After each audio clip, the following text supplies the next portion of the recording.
நம்ம வீட்டில் ஓப்பன் பண்ண பேக்கெட் எல்லாம் இந்த மாதிரி ரப்பர் பேண்ட் போட்டு கட்டி வைப்போம், இல்லை கிளிப்பு போட்டு பேக் பண்ணி வைப்போம்.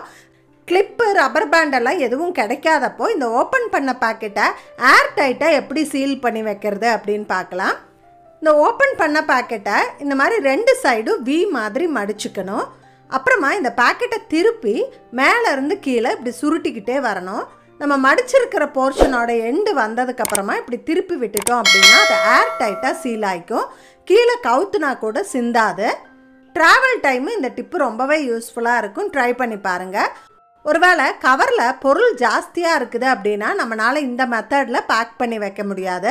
அப்போ என்ன பண்ணலாம் அப்படின்னா நடுவில் இந்த மாதிரி வி மாதிரி கட் பண்ணி எடுத்துட்டோம் அப்படின்னா 2 சைடும் ஹேண்டில் மாதிரி கிடச்சிரும்.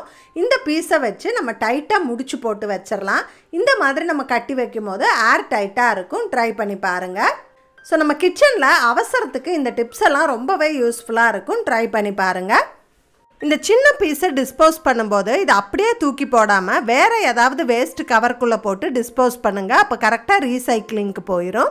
இது போல் நிறைய யூஸ்ஃபுல் டிப்ஸ் தெரிஞ்சுக்க கீழே ஃபுல் வீடியோ டேக் பண்ணியிருக்கேன். செக் பண்ணி பாருங்கள்.